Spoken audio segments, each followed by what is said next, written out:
This is going to be an unboxing of some interesting lift related stuff I've purchased off eBay. So if we can get in this box.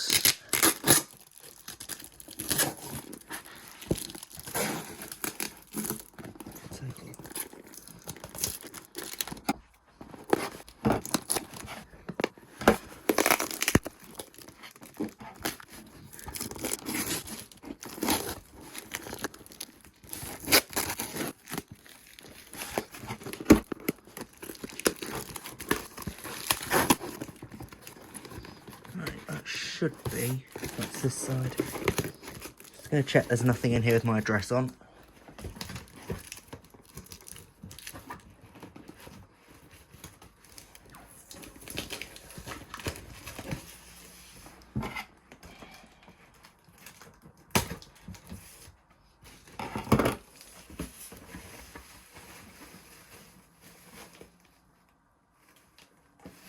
Nope. Right, so in amongst all this bubble wrap, we should have, look what we have here.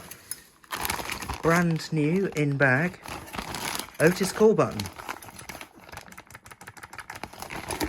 So let's take it out of the bag and we'll have a look. So in here, so here's the button. Otis. Let's have a look at the back. So we've got circuit board at the top here, which controls up to 2 buttons. I need to look at how this is wired to see if we can get this to light. And the connections for connecting it to the Otis wiring looms. And also we have an Otis key switch, which I can swap out the button when it focuses to the key switch. So I'm just going to unbag this key switch. So we've got 2 keys. There you go, 2 keys. And the key switch itself. Let me just get a key out and we'll try it.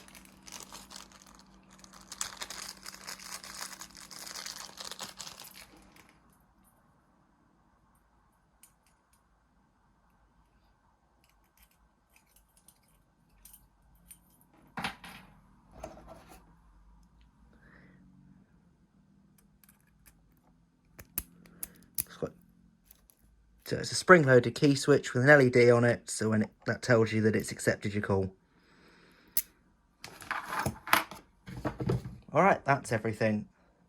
I've just found in the bag of the call station we have the mounting bracket, along with all the various screws and fixings you'll need to stick it on a wall. Right, so we're going to have a bit more of an in-depth look at all the different items that have been received in this shipment. So here is the button. Try to hit the camera with it. Typical Otis 2000 Gen 2 push button. Otis logo. Let's have a look more at the back here. Get this all in focus. To stand up to see this.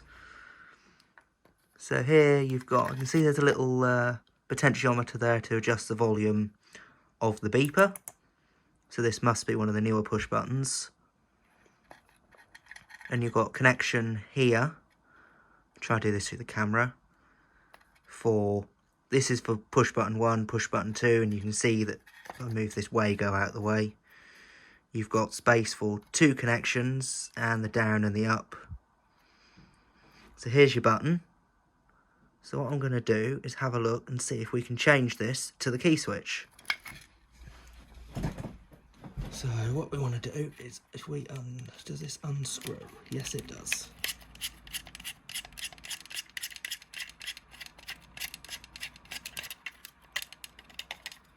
So we unscrew that.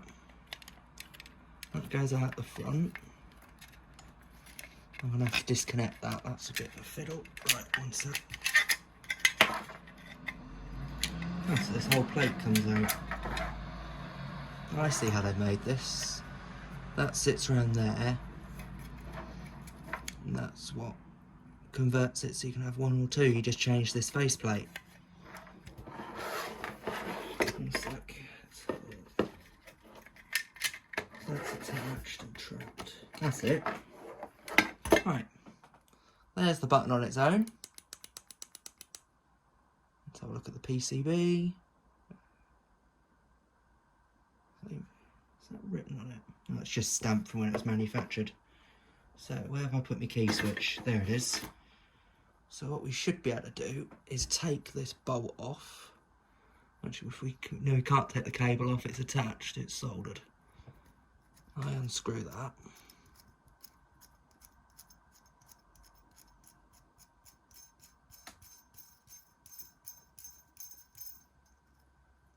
It should be able to unthread it from this wire. Might be easier if I take the cable tie off. I'd rather not. Keep it nice and tidy. There we go.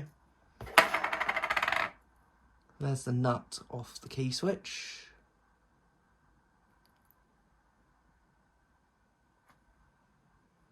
So what I should now be able to do, take that out of there. So we've now got an opening. I line this plastic piece up, slide this cable through. It's tricky to do while making sure it's in shot.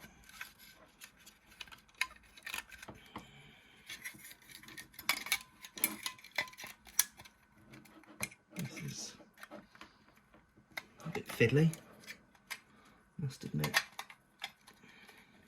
Yes, so this piece has moved again. I'm going to set that down like that.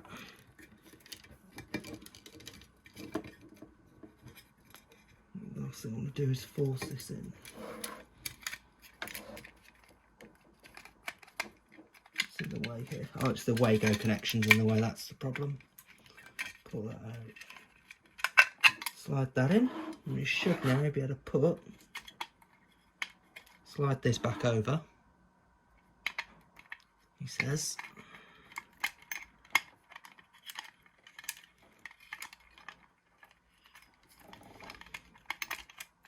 Move that connection out of the way. It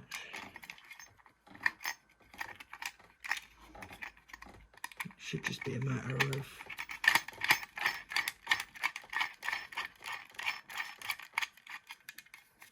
make sure that's all lined up correctly. So now we have a key switch. I insert the key.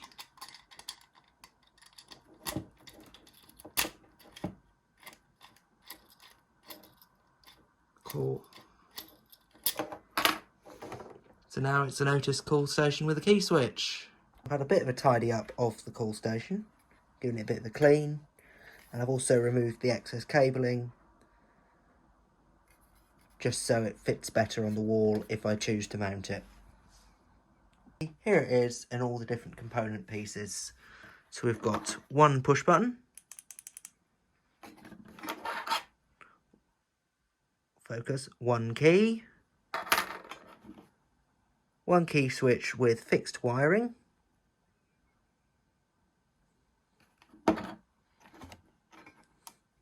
short little jumper cable that runs from this circuit board to a push button. That also fits in the same socket. This plastic assembly which has the circuit board for the push button assembly. So we've got all these little dip switches. Now I have no idea what any of these do. That's going to be the volume for the beeper. And you've got a down arrow and an up to show which way up this goes. Now this is held in, I'll get this to focus, on these tiny little plastic tabs. So you could potentially replace the circuit board should it fail. We've got the actual very nice steel, brush steel effect actual housing. We've got, this is the wiring that would connect to your sort of CAN bus network in the lift shaft, sort of through this quite monstrous 6 cable Wago. Now one of those by the looks of things is an earth, but I don't know what the others are. We've got an earth there, which we attach to this. And this just plugs in to the middle connection on this circuit board.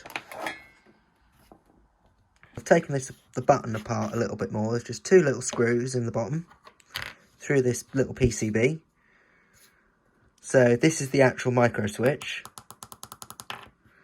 And here's the button, it's just a little plunger. You can see if I get this.